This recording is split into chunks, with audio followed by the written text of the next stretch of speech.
Brother మీ పేరు? నరసింహ నా పేరు. ఎక్కడి నుంచి వచ్చింది? కొడంగల్. కొడంగల్.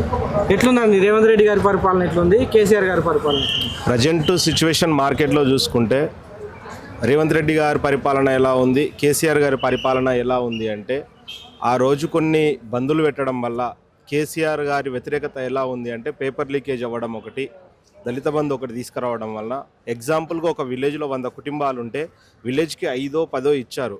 అప్పుడున్న వ్యతిరేకత వల్ల 10 కుటుంబాలకు దళిత బంధు వస్తే 90 కుటుంబాలు వ్యతిరేకత అయ్యి మాకు లేదు కదా అన్న కాన్సెప్ట్ తోటి అపోజిషన్కి వేసుకొని ఈరోజు ఇక్కడున్న పథకాలు రేవంత్ రెడ్డి గారు వాళ్ళు అమలు చేయాలి అనుకున్నటువంటి పథకాలను చూస్తుంటే జనాలకు ఎందుకు మేము పిచ్చోని చేతిలో రాయబెట్టినమరా అన్న కాన్సెప్ట్ తోటి ఆ పథకాలు ఎవరికి అవసరము?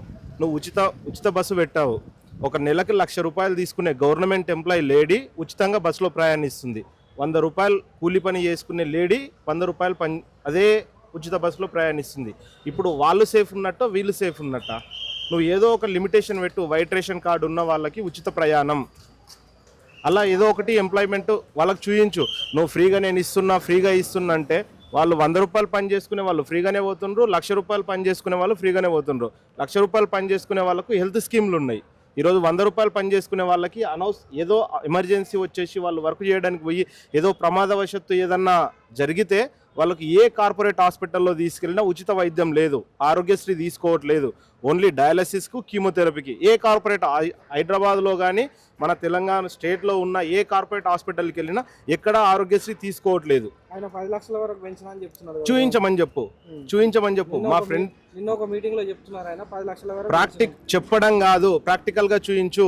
నేను బాధితునిగా నేను మాట్లాడుతున్నాను. నా ఫ్రెండ్కు యాక్సిడెంట్ అయితే నేను 10 హాస్పిటల్లో తిరిగాను. ఏ హాస్పిటల్లో ఆర్థో పేషెంట్లకి సర్జరీ చెయ్యము. ప్రస్తుతం ఉన్న ప్యాకేజీలకు, గవర్నమెంట్ ఇచ్చే ప్యాకేజీలకు సరిపోవట్లేదు, మేము తీసుకోవట్లేదు. డైరెక్ట్ గవర్నమెంట్ హాస్పిటల్ యాజమాన్యం చెప్తున్నారు. అలా ఉన్నప్పుడు మీరు అక్కడున్న బలహీన వర్గాలకు కానీ సామాన్య ప్రజలకు కానీ మీరు మేలు చేసే విధంగా చేయాలి. ప్రభుత్వంని మార్పు కోరుకున్నారంటే ప్రజల్లో మార్పు కోరుకున్నప్పుడు ప్రభుత్వంలో మార్పు రావాలి. సేమ్ ఆయన ఏం చేసినా నువ్వు కూడా అదే చేస్తున్నావు. రేవంత్ రెడ్డి గారి మీ నియోజకవర్గమే కదా, కొడంగలే కదా, మరి ఎట్లుంది కొడంగల్లో ప్రయాణికం ఏమనుకుంటున్నారు ఆయన గురించి?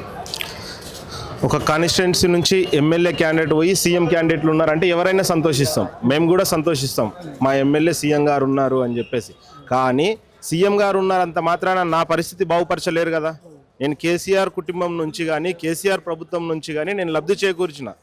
నేను మా నాన్న చనిపోతే మా నాన్నకు డబ్బులు వచ్చి ఉండొచ్చు, మా 2 చెల్లెలు పెళ్ళిళ్ళు అయితే మాకు కళ్యాణ లక్ష్మి వచ్చి ఉండొచ్చు, మా అమ్మకు కానీ మా నాన్నమ్మకు కానీ వితంతు ఫంక్షన్ రావచ్చు.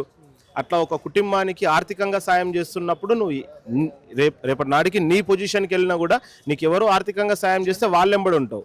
ఎవరో సీఎం అయినరు కదా అని చెప్పేసి నా కష్టం అయితే నేను చేసుకోవడం ఆగట్లేదు కదా, నా కష్టం నేను చేసుకుంటున్నాను. కాబట్టి ప్రజలకు అవసరంగా ఉండే ప్రభుత్వానికి ఎన్నుకుంటారు.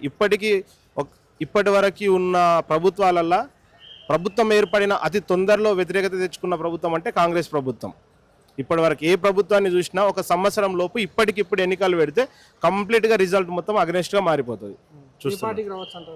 ఏ పార్టీకి రావచ్చు అంటే అప్పుడున్న సిచ్యువేషన్ బట్టి మళ్ళీ కేసీఆర్ గారే సీఎం క్యాండిడేట్ అవుతారు.